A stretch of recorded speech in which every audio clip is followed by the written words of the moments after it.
Okay, so I figured this video is probably going to help at least one other person, so I wanted to make it.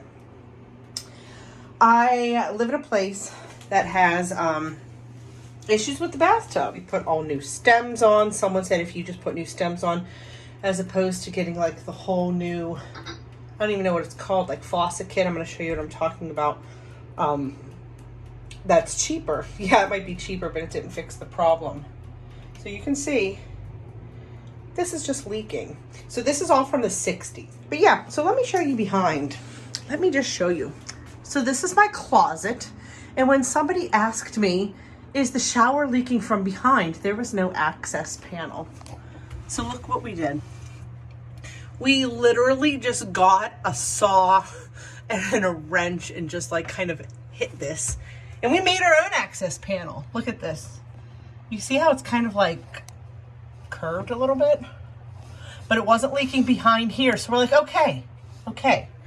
Because when I moved here, they had this like thick caulk stripping here.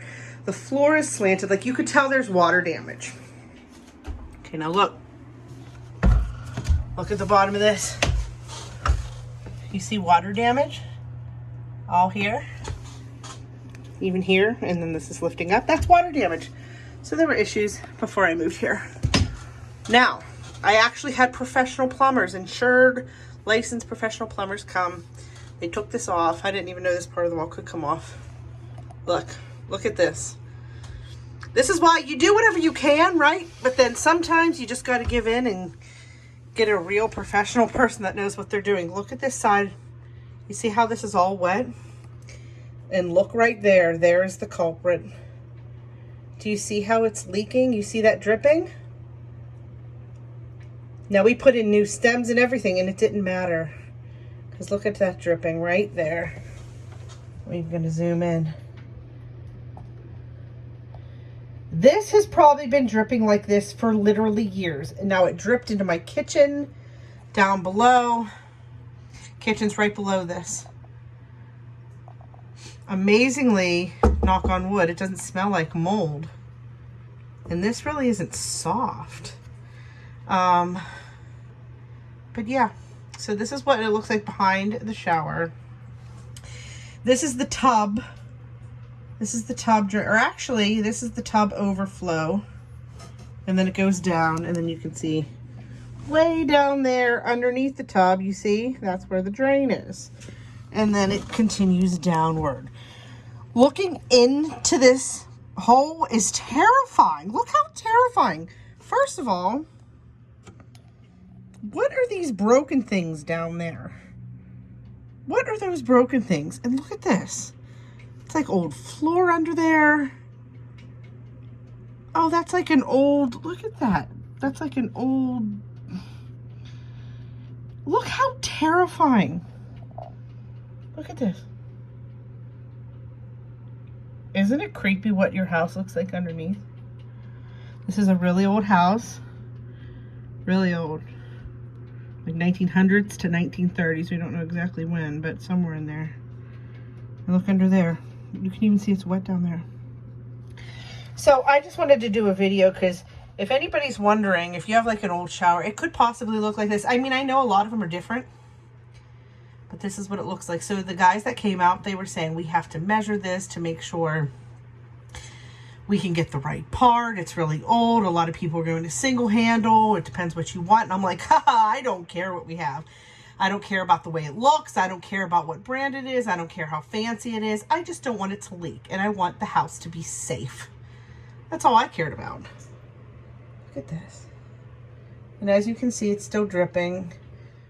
So this is what I bought. The Pfister Bedford 3-handle tub and shower. It's definitely way more complicated than I originally thought. And to be honest with you, I usually go with the cheapy Glacier Bay from Home Depot or like the whatever the cheap Lowe's one is. But somebody said you want to go for something that's a little more quality. So somebody told me to get this exact one. So this is what I bought. Let me show you what it looks like inside. Okay, so this is what it looks like. This whole kit comes with the shower pipe. It comes with the bathtub handles. It comes with several different things. But this is what I'm focusing on because this is the actual big part that I needed. And as you can see, it looks really nice. The putting in new stems didn't work, so just getting a whole new piece. I figure you can't go wrong. Spend a little bit extra money, but I know that I have the right parts. And I spent, again, a little more money on the actual brand name, but it's worth it, I think. Okay, so I actually had someone help with this, and this is the old one. They cut it out. See, I thought, not having any experience, that you kind of just take this out, unscrew whatever, but no. It had to be cut out. You can see it was cut up here. This was cut here. You see that? And look how rusted it is in there. Look at that. So when it was in, it would have been in like this. So this was the culprit over here, this one. This is the one that was leaking. And one of the professional guys that came out was like, oh, it's cracked. But I don't actually see where it's cracked because it was leaking from down here. But inside, I mean, look how bad that looks. Okay, so anyways, this is what it looks like. It had to be cut, so it's not a simple job. That somebody has to know what they're doing. And then you can see where it was soldered and all that.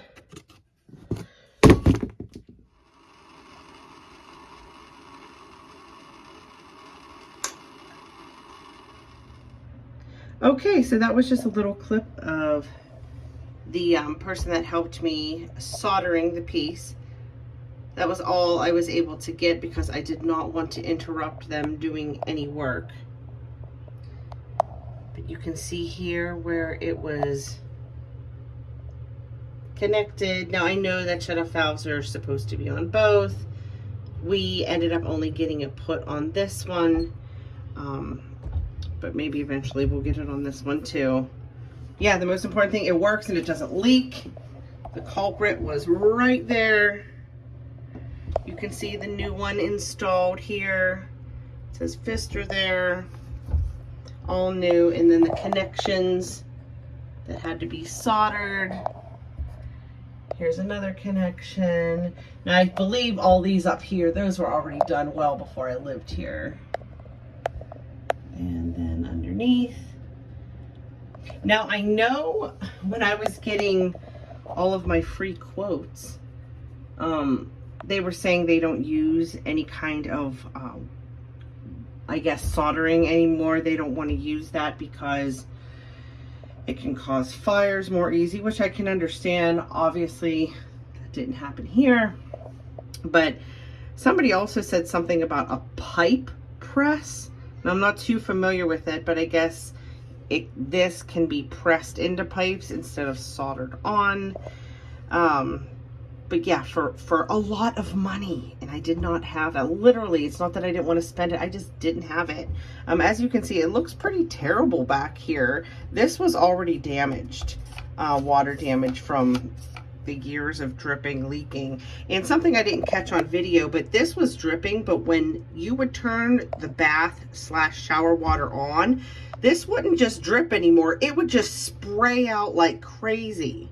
So in the meantime, while we were waiting to get it fixed, we had to wrap a towel around this. But before we even knew that issue, I mean, imagine, I mean, it was just leaking into the abyss of the house. And that's why it would drip underneath into the kitchen below. See, like I said, I don't care that it looks not so pretty. It works. And it's not an easy job. So definitely get a retired plumber or some, I mean, I feel like that's really the best because I saved a ton of money and I just, like I said, didn't have it to get it fixed. So hopefully this video gave some insight to somebody. Thank you so much for watching. Share the video.